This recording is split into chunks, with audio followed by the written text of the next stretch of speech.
Building a video cassette recorder the 1965 way. A few months back, I did a program about my first VCR machine, a very, very early Sony Betamax. I was the second person in Oscoda, Michigan to own a VCR, and I took out a year-long loan to be able to purchase that. That was somewhere around 1977. Prior to the Sony Betamax, there was another format known as U-matic, but until I recently came across an August 1965 issue of Popular Science, I did not have the slightest idea that home video went back that far to 1965. Seeing that vintage issue was a really cool article titled PS Builds a TV Tape Recorder and So Can You.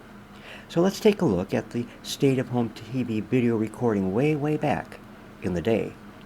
The article is about a unit that could be built for about $400, or if we're not electronically adept, it could be bought already assembled for about $550, both of which were a lot of money in 1965. Let's take a look at the opening paragraphs by Ronald Benray, and I quote, "It sounded incredible. A TV tape recorder you built from a kit for about $400. A small British electronics firm, Westgrove Limited, was offering the kit for sale to experimenters and electronics hobbyists. The VTR 500, as it was called, records and plays black and white television when connected to any TV set," end quote. The kit used large printed circuit boards as well as 23 transistor record and playback amplifiers. According to the author, the kit took 150 hours for him to complete. And it seems very strange that there was no rewind feature, so I suppose that needed to be accomplished by spinning the reel backwards by hand. This pioneering recorder, though, looked much like a standard reel-to-reel audio recorder, but the similarity would end right there. A motor-driven capstan propels ordinary quarter-inch wide audio tape from a supply reel to a take-up reel across a record-playback head assembly, one for audio and one for video. The audio signal was derived from across the set's loudspeaker, and the video signal from the set's video circuitry. The recording amplifier worked by distorting the signals in a very precise way and then transformed them into signals that could be recorded easily on magnetic tape. The playback electronics took the video from the tape and restored them to a format that the television set was able to reproduce. The VTR 500 used a very high tape speed, an amazing 180 inches per second, which was 24 times the speed of hi-fi audio tape. The report claimed the video was a little fuzzy and sometimes jittery, but watchable. A major drawback, as you might imagine, was the tape speed, which incredibly used 10 miles of tape per half hour.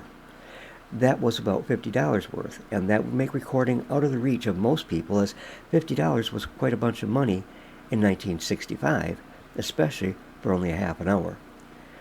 Run through in both directions, a jumbo reel recorded only about 20 minutes of TV, so it wasn't actually half an hour. It was $50 per 20 minutes. The VTR's manual points out that the VTR 500 had a simple system which was unable to sustain a constant tape speed, which could result in some image distortion. Imagine at the tape speed that something goes wrong. The result was a horrendous tangle of ruined tape.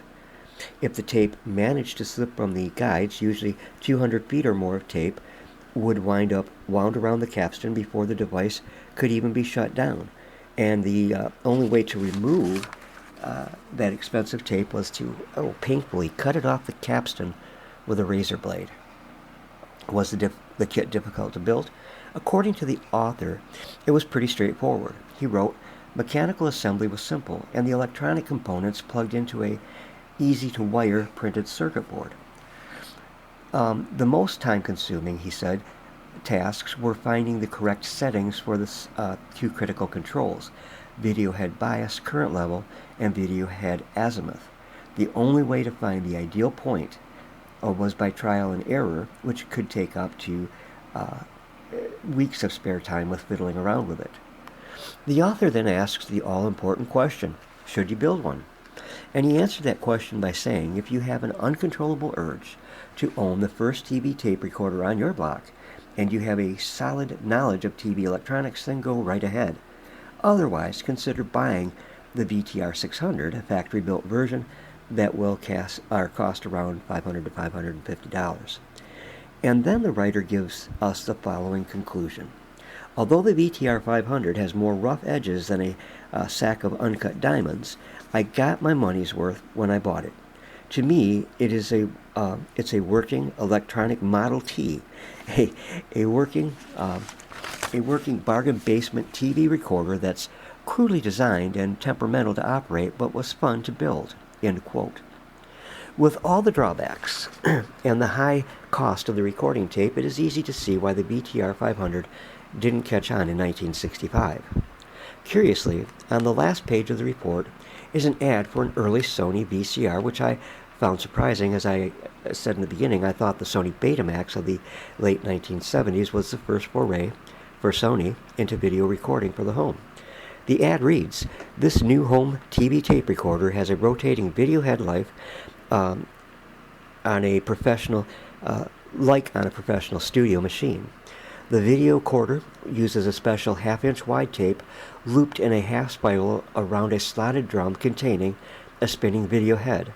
As the tape is drawn around the drum at a slow 7.5 inches per second, the head records the video signal on a narrow adjacent bands on the tape. It comes with a built-in TV set also. The cost was $995, end quote. It was quite a bit higher in price, but the sound of it would have been, well worth it. Well, thanks for stopping by. Hope you enjoyed this program, a little foray into the past of video and video recording. Please give us a thumbs up, and don't forget to subscribe.